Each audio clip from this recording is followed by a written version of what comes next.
My name's Tommy, Tommy Stout. Once I rescued a cat from a well, but now I work for the Nursery Crime Scene Investigation Department. We're busier than you might think. Stolen tarts, missing sheep, you name it, we check it out. Take this morning. I'd just gotten into the office when I got a call from our pathologist, Dr. Foster. I went down to see her. Doc, how's it going? I've had better days, Tommy. Look, we have some real business here. What kind of business? Possible homicide. That was a shock. We have our share of trouble here in Nursery Land, but homicide, murders are rare. Do you have an idea on the victim? The name's Solomon Grundy.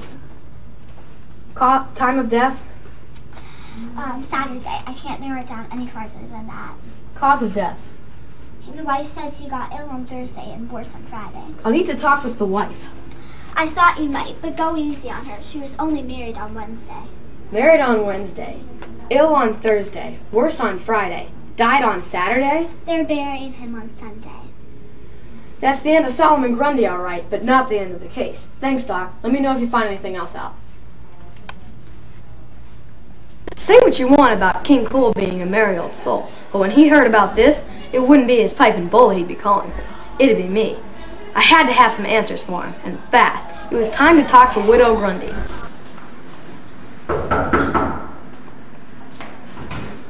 Hello? Mrs. Grundy, mind if I ask you a couple of questions? Not at all. I just can't believe it. We just got married. It was a whirlwind romance. That night, on Wednesday night, I made tea, and then he just got sick. I see. You were the one who cooked the meal, correct? Well, not really. I just rustled up some curds and whey. Aha, curds and whey. I thought I knew you. It's Miss Muffet, isn't it? Well, then I got married. I changed the color of my hair at that new salon Goldilocks. That's where I met my Solomon. Well, I won't forget that business with the spider in a hurry. He been bothering you since? No, I hear he's in Mother Hubbard's doing community service. I can't believe how much housework that would be with only 8 legs. I see. That seems to have been a feature of this guy's life. No, like I said, it just happened so fast. Do you have any of his papers? Yes. The papers? Thank you. Lucky for me, Grundy had arranged all his papers ready for the wedding. Straight away, I noticed something odd. Mrs. Grundy, how old was your husband? Well, we really didn't discuss age. But you'd say he was more than a week old. Of course. Well, look here. According to his birth certificate, he was born on Monday.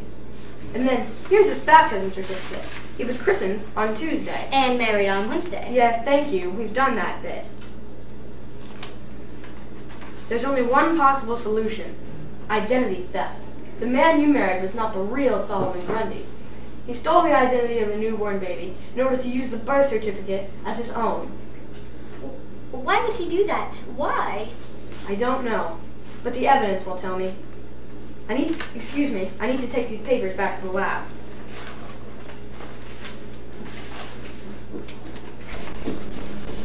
All my tests showed that the certificates were genuine, but a quick call to the Palace Hall of Records told me they were copies requested by Mr. Grundy on Tuesday.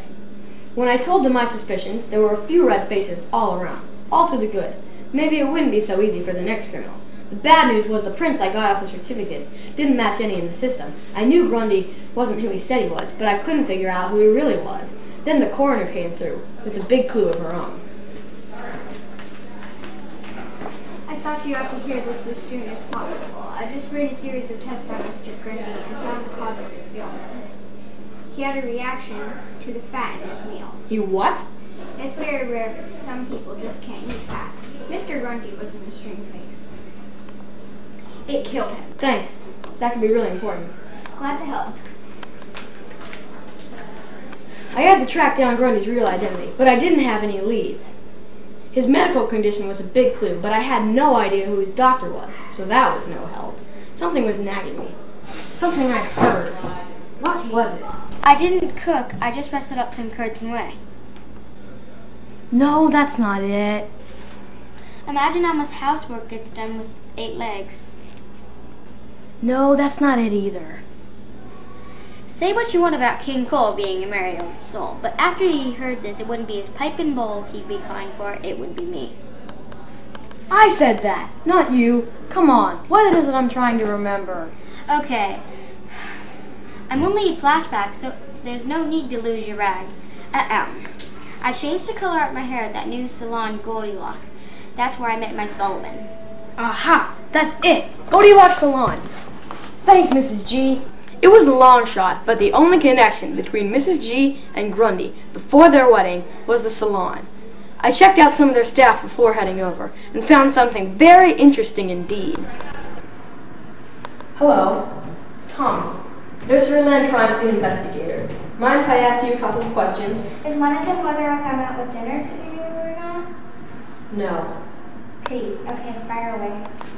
This salon is part of a franchise, right? Not the original Goldilocks Salon? That's right. I bought the shop and set up the franchise in it. Goldilocks drops in from time to time, but I run this place day to day. So your name isn't Sonia Locks, is it? You know it isn't. Yeah, you had me confused for a while there. The records of your purchase of the shop are on your maiden name, aren't they? It took me a while to track down the records of your marriage to Jack Spratt.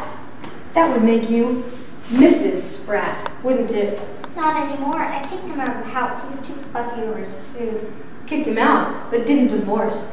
Didn't want him taking half the shop, I bet. But anyway, when he met someone else and fell for her, he chose to assume a new identity, rather than fight you for the divorce. And then you realized that you were a bit jealous after all, and you took your revenge. You can't prove a thing. I sent my team over to the Muffet House. They found prints all over the kitchen window and bowls. Prints that don't match Miss Muffet's. Want me to check them against yours? And there's no fat in the Muffet kitchen. You had to have brought some along with you, knowing your husband's allergy. I didn't mean to kill him. I just wanted to ruin their newlywed bliss. I was glad to be a shot of him. Miss Muffet thought the world of him. I'm placing you under arrest for the murder of Jack Spratt, a.k.a. Solomon Grundy. You'll go on trial on Monday, arraigned on Tuesday, convicted on Wednesday. I get it. Can we go?